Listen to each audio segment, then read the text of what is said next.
तो ऐसा चीज है सारे के बांटत रहा फिर चाटत रहा बांटत रहा चाटत रहा। सारे सिस्टम में यार फिर भी आप लोग यार समझल करा तनी कम चोना दिखावल करा। सोचेला कि चोना दिखाई त दे दिया भौजी। अरे तनका से दे देबो घटी ना। सुना अगर फिर हमरे जइया हो जाए तब तुमको दे देबो। अच्छा दे दे बा। अरे तू का घबरात मेरी प्यारी प्यारी आबत इतना अच्छा अच्छा दे लू यार तो फिर भी इतना समझल करा। नहीं हम ना देबे। ए भौजी तनी से दे दे खाली अच्छा भूल नहीं तू सको। कब से दवा कि हम तार हमर गोड़वा दबा देबे त हम तोके दे दे। देखा अरे हम देबे पिघले तो वाली ना है। तो नटइयो तो बोले बना देबी दिमाग खराब करत ही। नटाई दे भाई बा ना हमर। ये मत प्यारी प्यारी भाभी सोनी मोनी तू खाली तन कुछ तो यूं तो पता ये का करे जात अरे रहला? ये खजगात रहल ना। खुजवात रहला। दे दा तनी से। हम ना दे। देखा सब सीधी बात है हम केहू से ना कह जाए केहू से तू मत कहिया कि हम इनके देने ये हमसे लेना है। अच्छा क्यों से ना कहबे त क्यों ना जानी का? अरे पगड़िया जब इतना अच्छा इतना स्वादिष्ट इतना चीज इतना मस्त जब है तो तनके से दे दे तो का हो जाए। हमके तो ई ना ख्याल तू कहिया के देखले रहला कहिया के लेके गयल रहला। अरे एक्का बार के लेहल ना भाई का रसगुल्ला का राजभोग कुछ सब एकदम ओकरा के फीका लगे। इतना बड़ाई मत करा। सोचत हुआ कि इतना बड़ाई कर तो भौजी हमके दे दिए फिर ये में। अच्छा ई मत सोचा। अच्छा आज जब आ गई असरा लगा के आज के दिन तो दे देना।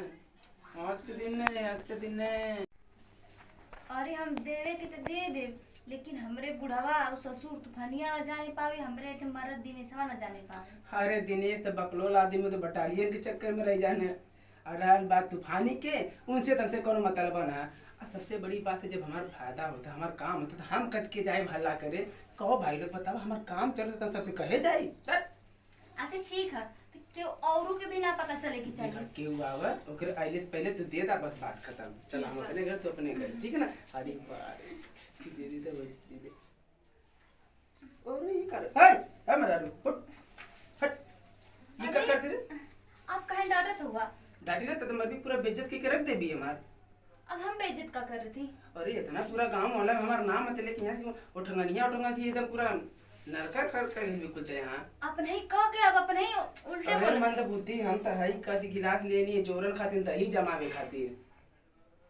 अरे पगलू तो के पहले वाले बोले चाहिए। पहले बोले चाहिए अपने ही कहला है कुल बात केहू जाने ना और ऊपर से तूफानिया के डर से अपने बता रहे दिने सवा के डर से 3-5 इतवा करत थी। अरे तो जोरन में देखियो थोड़ी ना बोली। देख सबको सीधी बात है त जोरन दे हमके दही जमावे खेल। अब बात सुन ले वो दहिया जोरनवा देले रहली ना का लाज एकदम थक्का के थक्का एक नंबर के जमा लेली सारा रसगुल्ला मलाई के लागे फेल है। हमरे दोस्त दोस्त खैले ना खास कर से मौजम रहले वो खैले काला भाग वो दहिया खिया दिए स्पेशल। अच्छा ठीक है हम दे दी जोरन। अरे जोरन में देखिए बोली हमरे घर में हो हम देते हैं।